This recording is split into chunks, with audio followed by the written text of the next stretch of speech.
All right, very exciting episode tonight as I come to you live from the Peterson Palace, Peterson office, whatever, Peterson locker room, I guess we could call it too.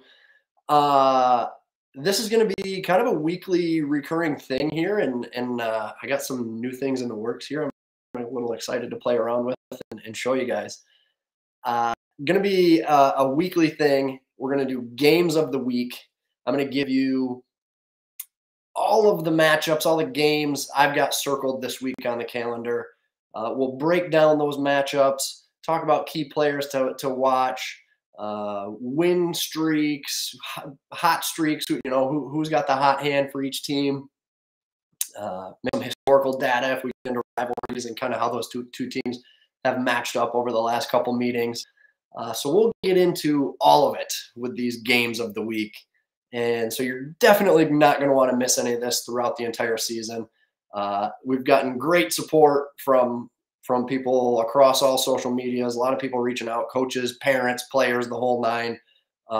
Very humbled, overwhelmed by it. But, if you've enjoyed any of the content so far, there's only more to come, and we're just scratching the surface here. So if you've liked anything we've done so far, or you find yourself loving the hell out of the games of the week, be sure to hit subscribe on YouTube. Follow us on the podcast as well, PD's Picks, and that's on Spotify and Apple Podcasts as well. And then connect with me on social too, Instagram, Twitter, Facebook, Threads. I've been trying to do a little bit more there, and sharing links to articles on the website. So you can really get that anywhere. Plus, email me as well, contactpdspicks@gmail.com. And I'll throw that out because maybe this segment has a sponsor in the future. I don't know. Yeah, I'll throw it out there. If there's anybody interested, would definitely would like to explore those opportunities. Could be fun. Okay, so games of the week. I have 12 on tap for you tonight. That may vary week to week. It may be, maybe 3, 4, 5, 6 on a given week. And then, when we get into maybe the Chelsea showcase or the MIHL showcase, I might give you every single freaking game from the showcase and give you picks and previews and who to pay attention to on those particular weekends. So, like I said, a lot of fun stuff in store. Excited to get going here with week one, and obviously games getting underway. I saw a whole bunch of info and stuff on scrimmages over the weekend, so that definitely I'm sure got people's feet wet and acclimated with the regular season and ready to go this week. So 12 matchups. If you haven't checked out the blog on the website, obviously everything I talk about here is also there, plus maybe a little bit more tonight. Absolutely be sure to check that out, pdspicks.com, and literally the first article up right now is the week one picks. And not only can you see my picks and the picks I'll offer up tonight, but you can also go to the website and submit your own picks and play along with me this season too. So, all right, without further ado, let's see if I can do this here. Boom, look at that. All right, I'm excited for this. I know this probably looks pretty basic and nothing too exciting, but I'm a one-man band over here. I'm trying to do a little bit of everything, throwing graphics together. You know how hard it is to find PNG logos of some of these schools? I've had to remake some of these logos and doing a lot of this on the fly, not to mention the research and the stats and the data and everything that goes into the breakdowns. So there's a lot going on here at PD's Picks. So, okay. First matchup, probably just about wrapped up. I'll make note of it, but like I said, the pick and everything has already been published on the website. Cadillac goes to Tawas tonight. That was at 5 p.m. at Tawas Bay Arena. Why is that a big game? Well, because it's, as far as I can tell, the first game of the entire 2023-24 Michigan high school hockey season. So maybe not one I'd typically have on my radar, but again, super noteworthy because it's the one that kicks us off for the season, and the first of, I believe, more than 1,500 games that are already on schedule for this season alone. So, a couple quick notes on this matchup. Again, this game already happened results are in the books, I'm sure by now. You know, puck drop was almost 3 hours ago. I've got a message out to a parent from that game, so I'm waiting on feedback here. But you know, I expected this to be a bit of a high-scoring game. A lot of flash and dash on both sides. You know, Tawas in particular, Gage Maxfield, Kyle Indraka, and Cody Prim. Those were 1, 2, and 3 leading scorers for Tawas last season. All 3 came back this season. Maxfield had 59 points. Indraka had 50. And Cody Prim had 32 last season. So I gotta imagine they're ripe for a big game tonight. And then Cadillac has some horses too. So I expected a bit of a track meet, high scoring. I could see them combining to go for north of 10 goals total. And I took Tawas. So as soon as I know how that one panned out, we might even have our first result in the books before we wrap things up tonight. So, I need to. Is it this? There we go. There you go. There's the Tawas pick. I gotta bounce back and forth here between monitors. But all right. So if I do this right, there we go. Game number 2 on the slate for me tomorrow night, 6 p.m. Oak Park Ice Arena. That's the home of your Brother Rice Warriors. They're also the reigning Division II state champions. Going to be a banner night. Going to be an important one. At Oak Park. Obviously a lot to celebrate there on the heels of another, I believe it's their 6th state championship there for Rice. Country Day, I think this game has the potential to mean a lot for them, a chance to upend a reigning state champion and really get a significant win under their belts, put that on the resume early on in the season. And you know, I told you, I got some big expectations for Country Day this year. I think the Yellow Jackets are ripe for a big season because of guys like Clay Spencer. I think Spencer kind of takes that next step towards being, you know, a star at the high school hockey level and really making an impact for Coach Frank Novak there. So I like Country Day in this matchup. I think it's going to be tight. I think it's going to be close. I think Country Day might even have a chance to win it and really earn a hard-fought victory. But I like Rice on the back end. I like Turner England in net. There's a ton of experience on the blue line.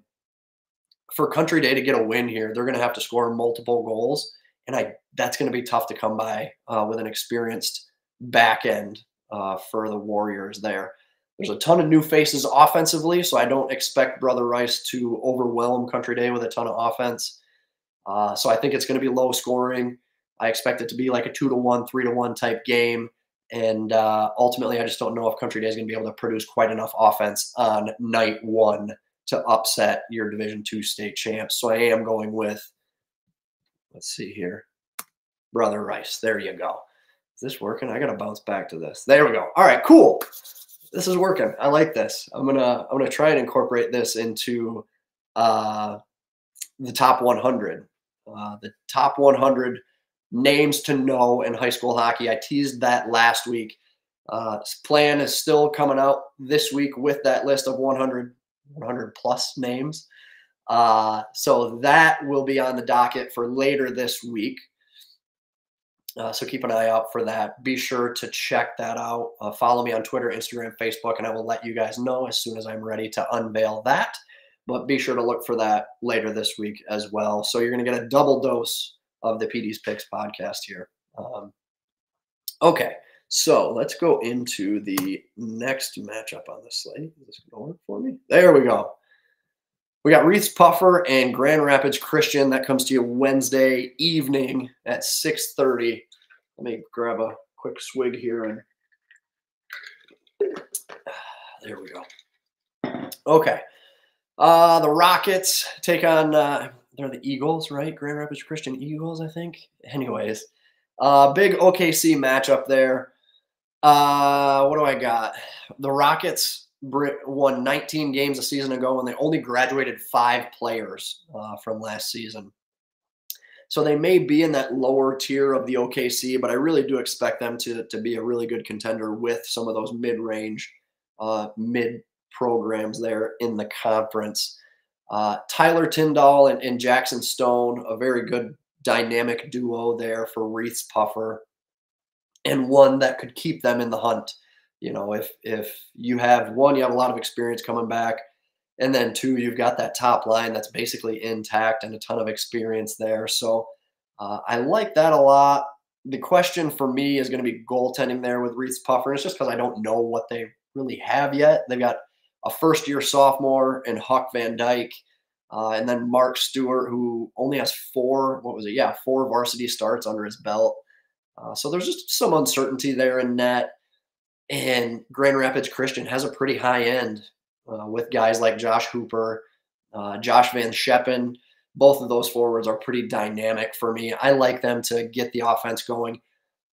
Tyndall and Stone, I think, are going to get theirs. They're going to get on the board. I expect Reeths-Puffer to produce some offense, but I just think at the end of the day, Grand Rapids Christian is just going to have a little bit more offense there. I think it's probably to the tune of about 4-2, and I'll take Grand Rapids Christian there for the W. Can you hear me smashing this space bar and it's still like not working sometimes? Anyways, all right, Clarkston, Flint Plowers, they take to the ice the following night. That gets us into Thursday. Tough game, I think, for the Chargers to go on the road, defending Division III state champions. They graduated a ton last spring. I've talked about it ad nauseum, just how much this program has lost and how that graduating class was a long time coming. A lot went into that run last year, and now all those pieces have since moved on to greener pastures. You open up the season on the road, on a school night, no less, like middle of the week type stuff. I think this is an opportunity. You know, I mentioned even in the blog on pdspicks.com, the Country Day Rice game might mean a little bit more for Country Day if they could get that win. I think the same is true here. If Clarkston can get that win, it's going to mean a lot more there because you're getting that kind of notch on your belt there where you're upsetting a reigning state champion there. So I think Powers is a little susceptible, as I mentioned, with everybody they've graduated. A lot of uncertainty in terms of what that team's even going to look like this season. They've got some guys I like. Nolan Berner is one. Andrew Parmentier. Like, they've got some nice pieces coming back. Don't get me wrong. And I expect them to reload to a degree. I just don't know that it's going to be to the same tune that they were last season. Plus, like I said, middle of the week, on the road, tough opponent in Clarkston. Owen Croston, I think he's going to get his Thursday night. He's going to produce some offense, score a goal, maybe even two. But to me, the key to Clarkston's success may end up being junior forward Ronnie Wade. He's a guy who's sneaky, man. You watch the game, you're not paying attention. You look at the score sheet, he's in Clarkston won 4-3, and Ronnie Wade factored in on all 4 goals. He's just very unsuspecting, really smart, good positioning, and he's a real good playmaking type. So I am going to take Clarkston there to get the W, upset vulnerable, susceptible Flint Powers there on opening week and get a really big, important W there. So we'll move on here. Oh, this graphic killed me. I got to get a note out to Coach Jason Reynolds and get me a PNG. Can you guys see this right here? That's a little, I got to go here. That's a little rough work there on my part, I will admit. I did the best I could with what I had. So we'll be better in the future, I'm sure. But yeah, if anybody's got connections out there and can get me some better logos, I'm all for it there with the newly minted Livonia Red Stallions. I do think this is a pretty important KLAA matchup between two kind of mid-majors there. You got Novi, Livonia United. I think the East Division in the KLAA is pretty wide open. I think Stevenson has some vulnerabilities. I picked Salem to win that division, but even Salem isn't a real polished, finished product. So I think there's a chance there for it to get pretty mucky and kind of ugly there in the KLAA East. So a win in opening week could be a lot for either one of these programs. This being the first year co-op of Churchill and Franklin. Churchill beat Novi twice last season.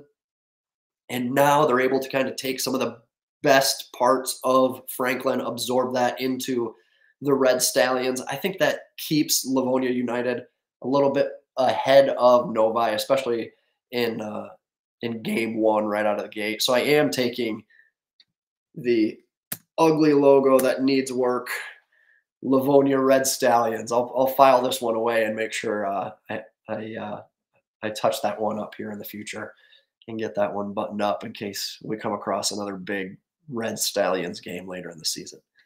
So, okay, next matchup, I got Bay City, Grosse Pointe South. I've been talking about Bay City for a little while in the preseason leading up. They've got some nice pieces, a lot of guys coming back there for Coach Zach Schock.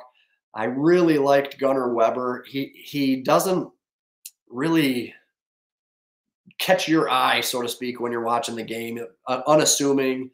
And then he's just right place, right time, and bang, the puck's in your net. And you don't even really know where he came from or how he ended up there. And now you're down 1-0. So Gunnar Weber, I like him. Sean Daly, Lucas Neiman, all three of those guys led the Wolves in scoring a season ago. They're all back with a ton more experience too. Coach Schock has done a nice job of really building that program and challenging those guys year over year over year. And I think he's kind of positioned them to be in a big spot for 23-24. So to open up the season with a win against an MIHL opponent on home ice, that's a big opportunity there that I just can't turn down. I love the Wolves in this spot. I'm going to roll with Bay City. I was getting chirped by Grosse Pointe South already. They're not too happy about this pick, but I am more than happy to be proved wrong if Coach Alan Korolewitz's boys show up, takes it to them. I wouldn't be surprised either. I think this is just going to be a really good game in general, but I'm going to take the Wolves to the tune of maybe 4-3, something like that. Super close, super competitive, right down to the wire. Okay. Next up, I like this game too. There's a lot of games I liked this week. Bay Reps, Cranbrook goes all the way to Traverse City for this matchup. I think they played 2 games there in Traverse City to open up the schedule. Again, this matchup is kind of similar to the one I just talked about with Bay City and Grosse Pointe South. It's an opportunity for the Bay Reps to get a big win against an MIHL opponent, like I mentioned. Reps have a ton of guys coming back, a ton of weapons up front that I think can expose Cranbrook at times and really skate with just about anybody in the state.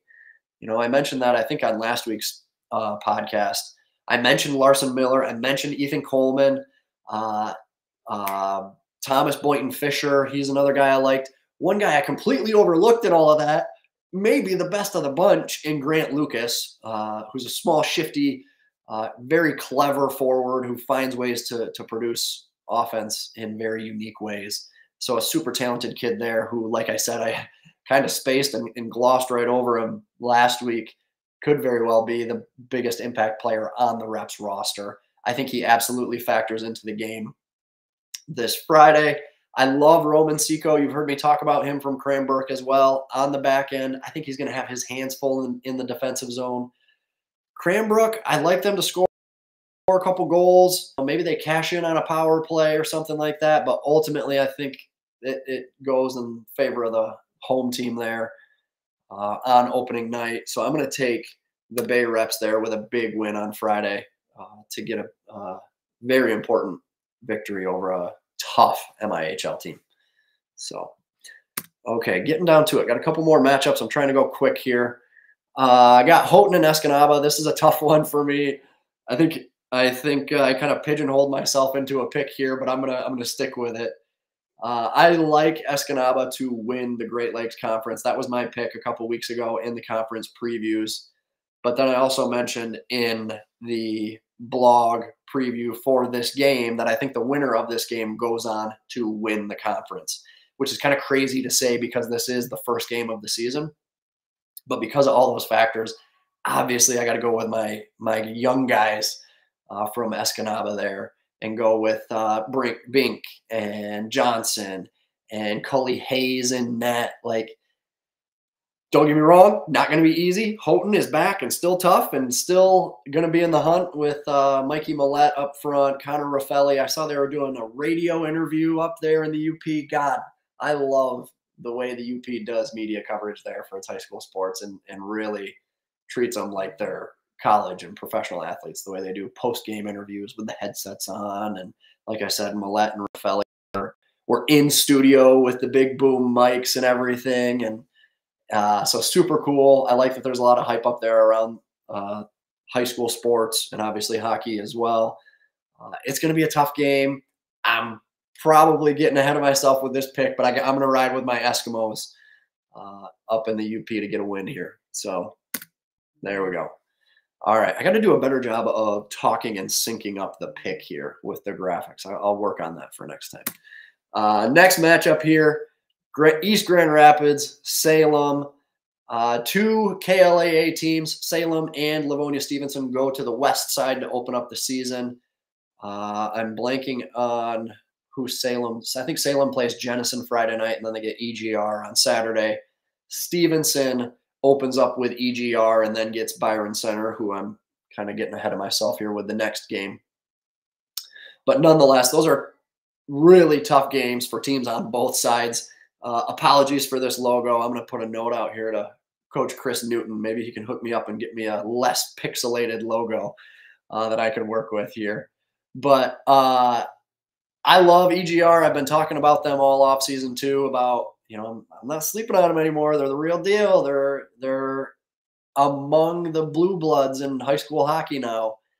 But I do think, you know, talking with Chris, there's a lot of football players on this squad.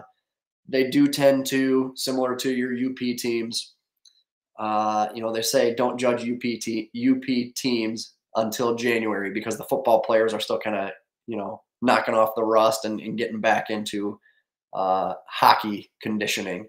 So I'm going to treat EGR kind of the same because of their big trio of football players now transitioning to hockey. I love EGR. I think they just might be a little slow out of the gate. I do have them getting a win over Stevenson on Friday, but then to come back on short order and take on a gritty, tough Salem team, I'm going to go with the Rocks here to get another. It's going to be scrappy. It's going to be tight.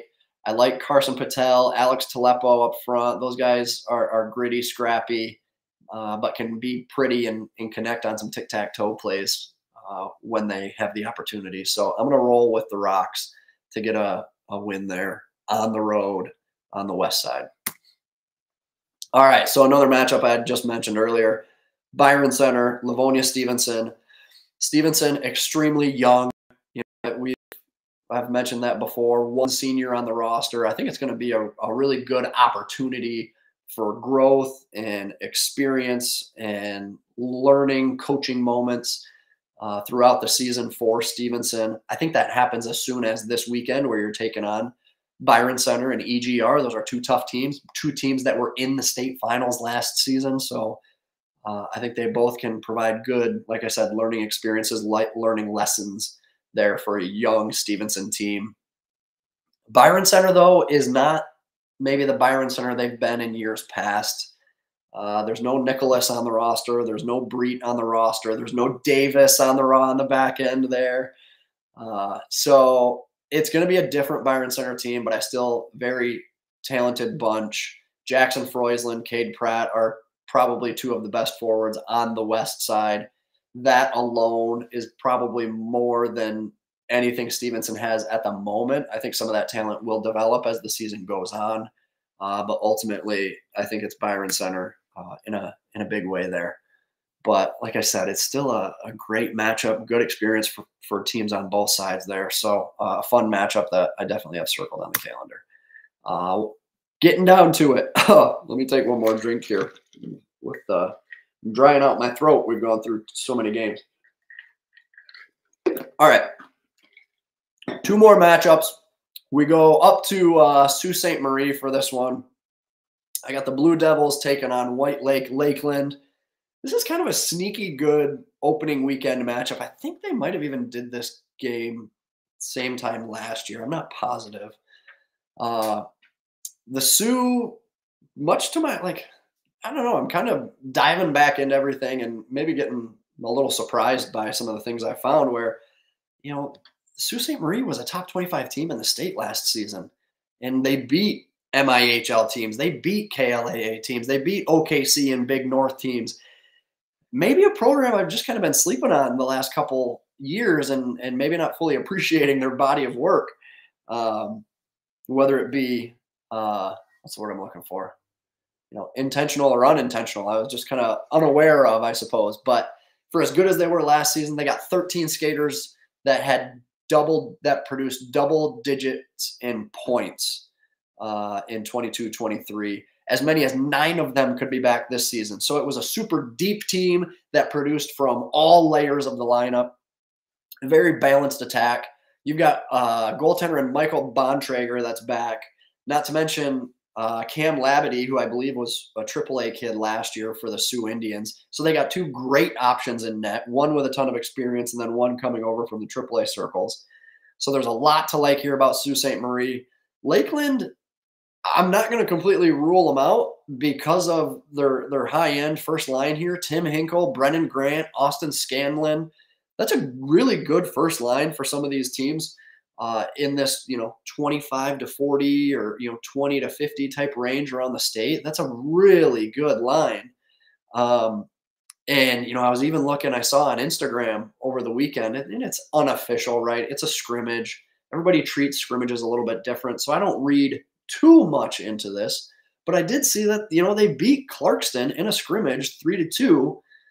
And that trio of forwards, Hinkle, Grant, and Scanlon, factored in some capacity on those 3 goals. So if they can do that against Clarkston, even if it is a scrimmage setting, I still expect them to produce some offense against Sault Ste. Marie, regardless of who's in net.